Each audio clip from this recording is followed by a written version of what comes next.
being recorded. Thank you all for attending. Let's start with a roll call. Stevie? Good afternoon, all. Nick Bianchi. Lisa Warder-Brown. Lloyd Cunningham. Here. Ian DeMarco.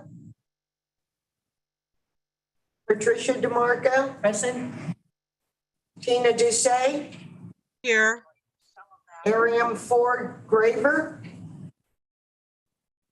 Nick Resock. Here. Mark Heckman. Rebecca Kiernan.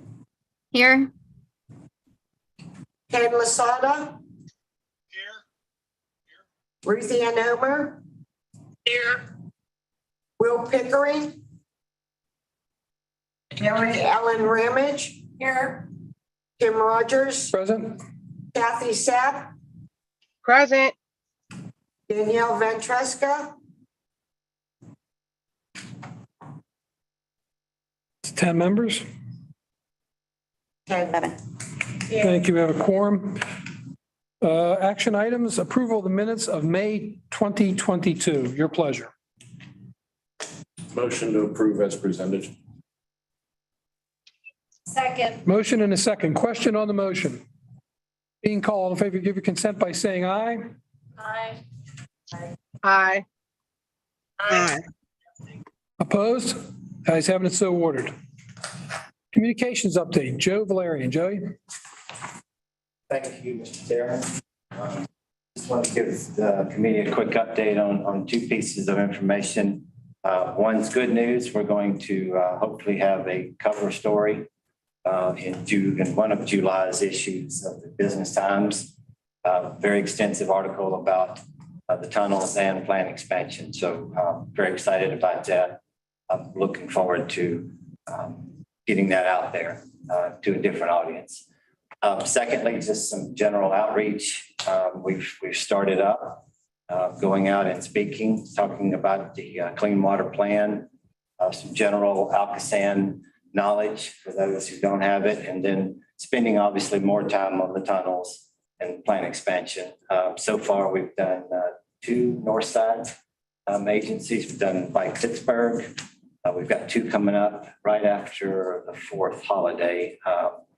One's at Pitt, and the other one's Northside Leadership Conference. So I put the call out to you guys again, as I did before. If you know of a group you think we'd be a good fit for, could spare 20 minutes, we'd love to be part of that agenda. So please reach out to me if you have any of those suggestions, and I would greatly appreciate it.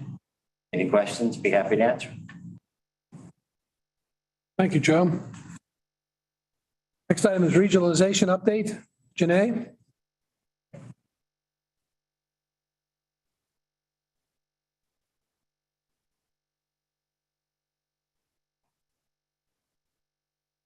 Good afternoon, everyone. My name is Janae Williams-Smith. Can you speak up a little bit more?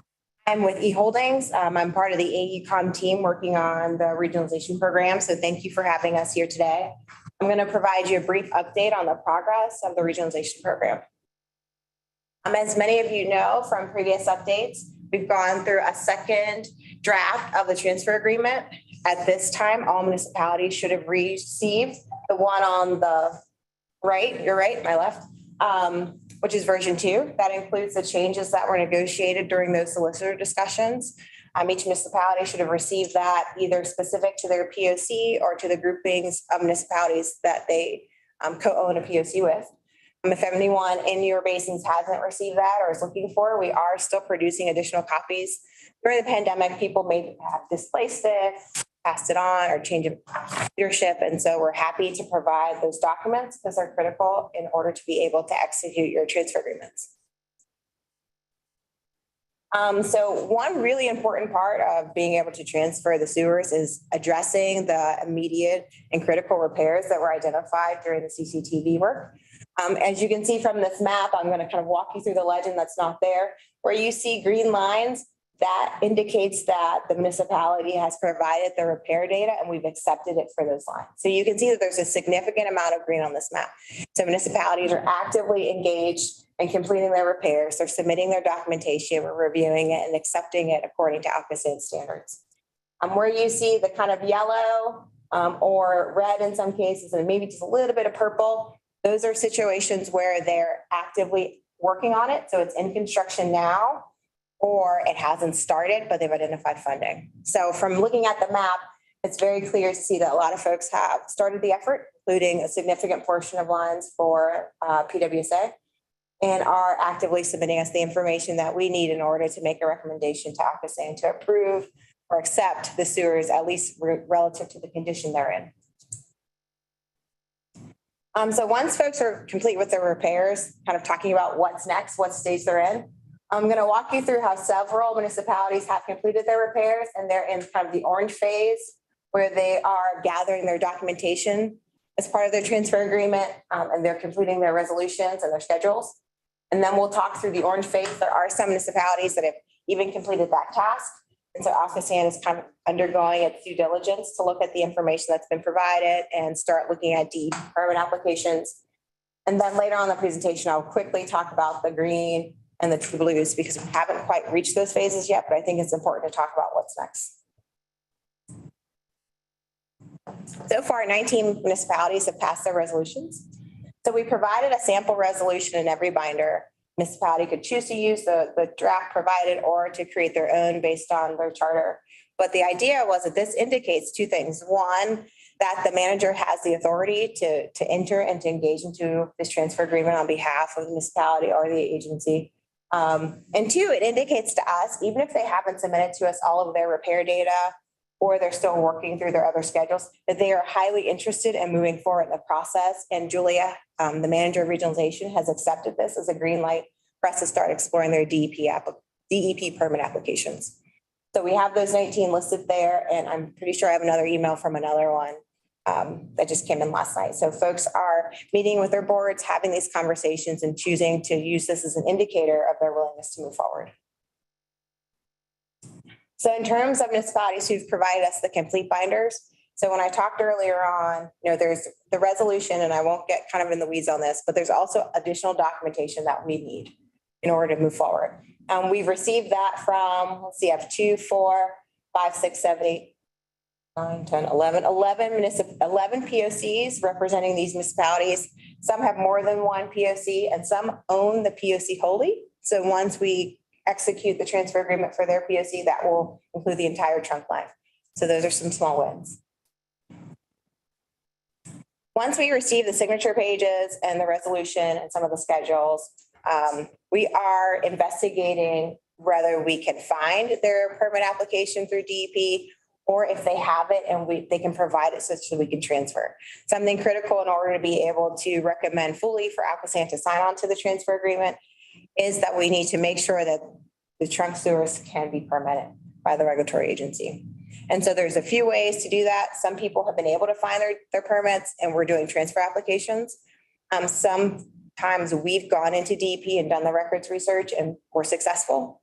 And then there are other times where we were not successful and the municipality was unable to locate it. So we are going to apply for a new permit and a transfer simultaneously. That is a process that takes some time. So I think that's important to note. If you go back to your basins and ask them if they're able to locate their permits, that would be great. But if they know now they don't have them, it would be great for us to know that information so we can get that process started so that we are not a delay. We've been busy. I think that we have a person in DEP doing record research 2 times a week for the entire month of June and probably 2 times a week for all of July. And we've collected a lot of information, a lot of it very valuable. We probably can create a permit map for all of Allegheny County when we're done with this, relative to regionalization or not. I'm sure ALCOSAN will maybe make that information available. But these are the applications that are currently drafted and ready for submission to DEP once we get ALCOSAN's final approval. So they're under review. Future steps. So once we get through an executed permit from DEP, once ASCALN has signed off on the schedules of the information we received and we confirm that all the repairs are done, we can kind of move forward with a recommendation of transfer. That will include us meeting with the municipalities' O&M teams.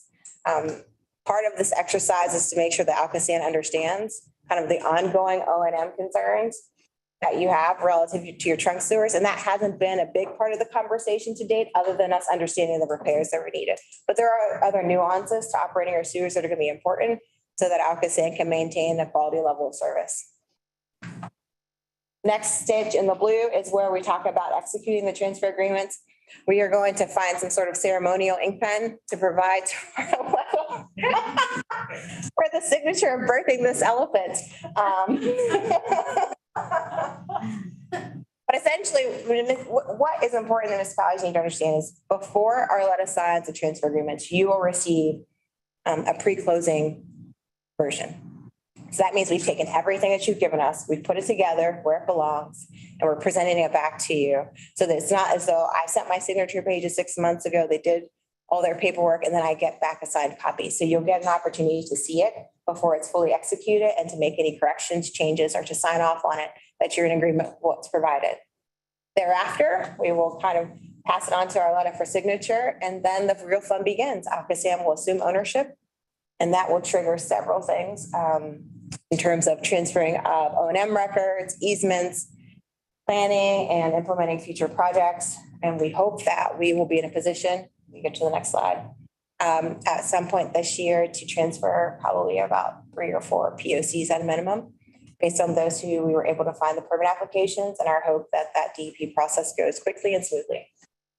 If you or any of your municipal managers or your folks in your basin have questions, Julia's information is on the slide. And again, if you have documentation or are encouraging folks to submit documentation, there's the information about where we're collecting it.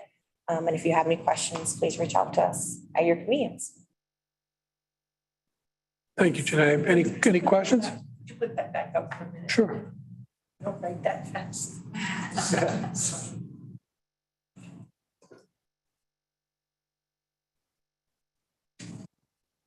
Any questions? Comments? Okay, thank you. Three Rivers Wet Weather Update. Dave? Thank you, Mr. Chairman. So we've been quite busy at Three Rivers. Just want to give you an update. As you know, the municipalities have a consent order with either the health department or DEP. The separate SOAR communities are oversight of the Allegheny County Health Department. And all the communities have signed their orders for the separate communities, with the exception of one who has a 6-month extension. And that's because of a potential consideration of a sale. So that one's kind of out there. The combined SOAR communities, all the communities except one have executed their agreement. And we have a meeting with them on Thursday to kind of walk them through some of their questions and their concerns. Pleased to tell you that things are moving well on that, and regulatory agencies have been very open to us.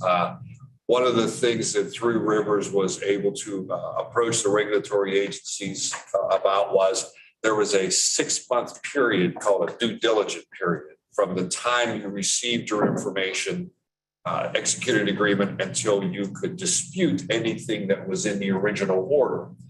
Well, it became problematic when you had a joint POC and people signed at a different time. Everybody would have had different execution, and it didn't allow for this municipal cooperation that we all know is essential, because it's not boundary lines, it's at points of connection. DEP and the health department were very open to say, we'll give an extension so that it lines up with the latest one. And so we were pleased with that. They were very open, but it did not extend any of the critical dates. One of the most critical dates is next year in May, when some of the compliance have to be done. So that was really good. So we're working with those. We developed some due diligence templates so that our concern there was that it would make it easier for the regulatory agencies to kind of look at everyone being the same, so they knew what pages to kind of focus on. So that is working well. We have a lot of great cooperation. Right now we have 14 POC joint meetings going on, and that encompasses 39 communities. And in each one of those meetings, we always have ALCOSAN representatives. So we dovetail in the regionalization and the consent order at the same time, because a lot of them kind of go hand in hand. So those meetings are really going well. And on that note, at one of our 3WG meetings, we worked with Julia and her team here at ALCOSAN, and we had Laura was president. We had a meeting just on the regionalization binders, and everybody brought their binders and we were able to walk through it. Julia was step by step, and we had really great participation in that Julia was able to explain it step by step. And in our meetings now, I think I said in the past, we do a hybrid. We do it in person and online, and we're averaging 40 people at a meeting. So it does work well. I don't think it's so much COVID that people might not come to the meeting, but it is more of convenience. But I do like the present meetings, because I think it allows for better dialogue. People seem to be more open when they're in a room to discuss. So we're moving a lot there. We also have right now 4 separate communities have reached out to us with kind of specific situations that they're having that we're trying to work them through on it. One of the unique ones is a hybrid community. I think there's about 6 or 7 where they have both separate and combined in their community. They have a order that's mixed together, and it's a little more complicated as to the compliance part and are they really hybrid. So we're having a special meeting. They had asked for one just for them. And so we're really working well on that. One of the key factors here is the ability to have models. And I think I explained this at the last meeting, and ALCOSAN staff has been fantastic in everything that we have. But in the modeling part, as I said before, we've been able to work with the ALCOSAN staff, and we provide models through our agency, through Three Rivers, that are clipped. So that means instead of taking the whole ALCOSAN model that has the existing conditions, we are able to clip it more for your specific areas. So instead of taking 2 days to run a model run, we can get that down to a couple hours. So we have distributed 30 models to 44 communities, and that's 172 POCs. And so we're making a lot of progress. A lot of those were the combined. We're seeing now that the separate communities are starting to ask for those because they've got over their due diligence part, and now they're really looking at what they have to do to design to come up with this 10% feeling. So we're really working on that, and pretty much where we're going. I can't thank the ALCOSAN staff enough. I think the communities are really starting to understand that it really takes the cooperation of everybody involved in a POC to make it work. And even if you're a separate system that feeds into a combined system, the work that is being done in the separate system can benefit the combined system. We have had a lot of success with DEP on some of our engineering practices that we're using to do the percent captures for the combined source. They've listened to us. We work with Michelle and her team. So I can't thank enough. The cooperation is good. If I see any needs, it's if you can help with your community working with the neighboring community. That is what I see right now is the most vital part, is communities need to really understand that it takes each community to work together, that the cooperation is there with ALCOSAN when we get down to that major part, but up in the system, we need the municipal cooperation. And one thing we need to make clear that we're telling is these orders that are, these consent orders are between the municipality and the health department, and were negotiated by Three Rivers and a team. not by ALCOSAN. They're not an ALCOSAN order. ALCOSAN has their own order that they have to worry about. We, as the municipalities, have the orders to worry about. So there's a little bit of a mixture there that is not an ALCOSAN order. That is a order directly from DEP, who then not pushed it off, but uses the health department in Allegheny County for the separate source system. So that's just one point we need to get clear. But other than that, things are going well. And any questions you have or suggestions for meetings, we're on. Thank you, Dave. Kathy, I see you got your hand up. Do you have a question? Pardon? I apologize. I do not. I'm sorry. No problem. Any questions for Dave? Hearing none. Dave, thank you for that report. Appreciate it. Go ahead, sure, Sorry, please. my mind is a little slow today. I know that we are in the middle of having our road completely torn up for culvert expansion because of I believe that's part of our sewer repair system. Is that right? On our Forest Hills. Yeah, I'm not sure. I think you do have a sanitary line that runs in, and I think you're working in partnership with PennDOT at the same time. And that's a big thing when you're doing projects like that. Yeah, it's huge. It's completely torn up the town from one end to the other. I know that one of the issues that we have is that we're in the valley and our neighbors on Braddock Hill, Churchill, Wilkins are above us, and their practices have a tremendous influence on the burden that comes into that trunk line. And we pay the biggest cost, of course, because we have the longest stretch of the line that has to be dealt with. So I might be interested in convening a meeting of our neighboring communities about stormwater management practices on an ongoing basis.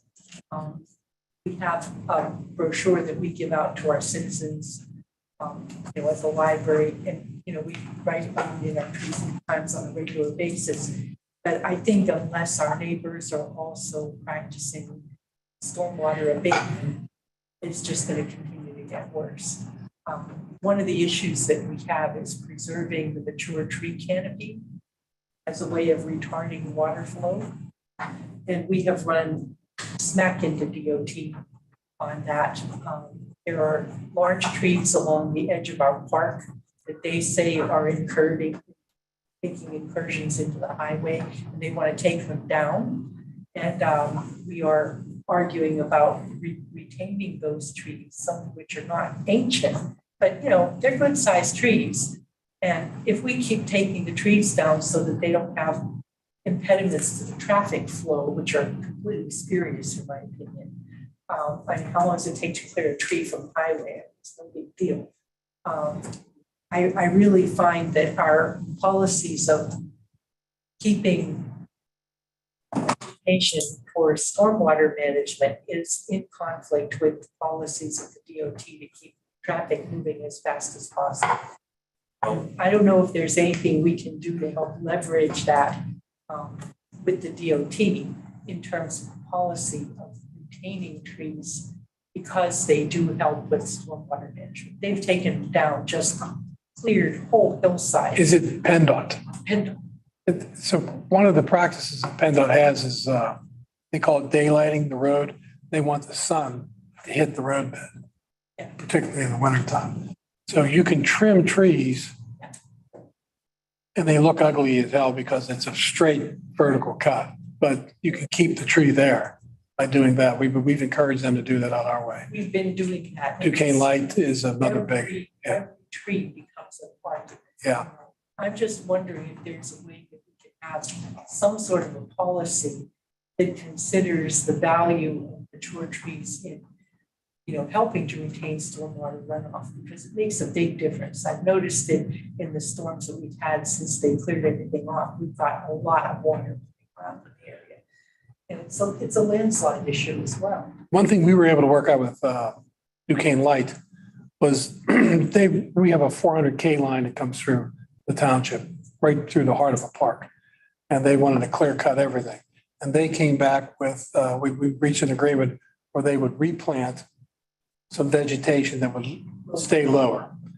Now, the volume of water that new vegetation accepts isn't anywhere near the old growth, but it did make a difference. They took out 400 trees in a quarter-mile park because of this.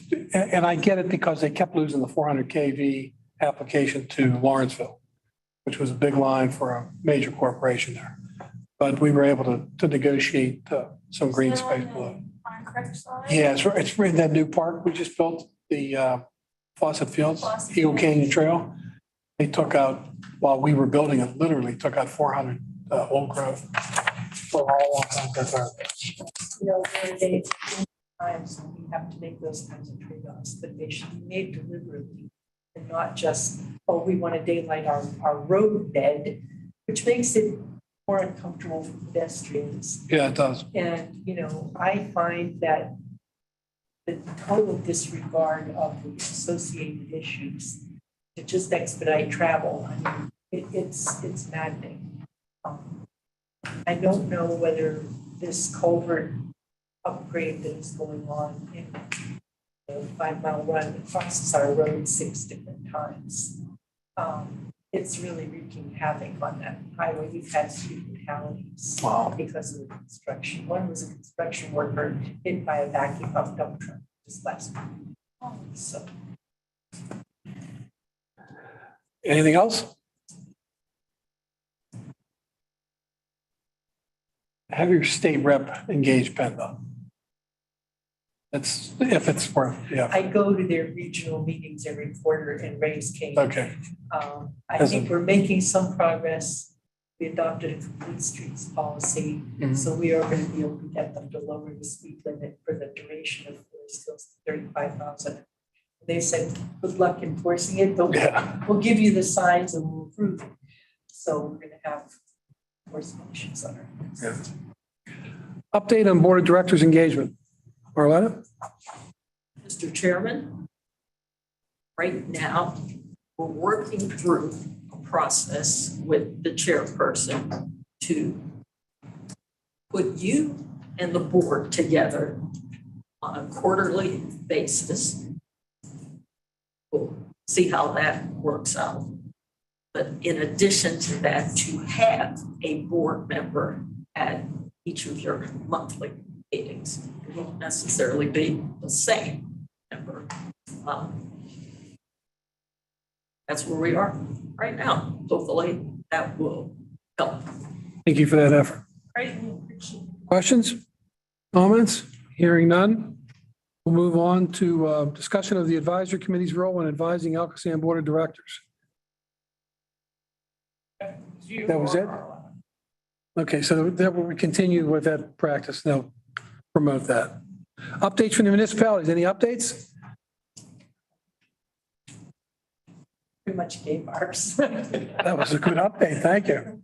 We all deal with it pretty much the same. We did allocate our ARPA money, half of our ARPA is allocated to our sewer upgrade. So the estimate for the trunk line repairs that we're responsible for are going to be within the amount that we have already received. Thank you. What? And we have 2 large projects in the grow process, and they're in design and research phase and permitting phase, but moving along nicely. Excellent. And ALCOSAN is great to deal with. Good. Shaler just completed a nearly $1 million lining project through the Grow program, which was a big help. In its worst red areas of for our compliance issues with the DEP and the EPA. So that project was completed on time and everything went well. Anything else? Anybody on it? Working on our sewer separation project. Tim and I get together. Our last joint project. Yes, our last joint project. And that's also funded by Grow, so. And we're happy about that. It's our first sewer separation. Any other updates? Anybody online? Hearing none. Our next meeting is Tuesday, July 19th, 2022 at 2 p.m. I remind everybody that we take the month of August off. We were supposed to discuss today finance, fees and rates and bonds. The staff was unavailable. No problem. That was not necessarily June, but definitely Whenever you're ready. Yeah, I'm told that she will be back. some staff is on vacation and we'd rather have the appropriate people here to discuss that. That's a pretty big discussion. That's the primary one we're going to have, I guess. Any public comment? There was no public comment. I would like to thank Laura Stone for sitting in for Max. Laura, thank you. Do you have anything you want to say? Thank you. Nothing to report. Nobody we want to sue? Very good. Okay. If there is no objection, we will adjourn. Hearing. Ken? It's on mute. You must be muted. Can't hear you, Ken. Okay, bye. Thank you, everyone. Have a good rest of your week. Thank you. Bye-bye. Thanks all. I appreciate you coming.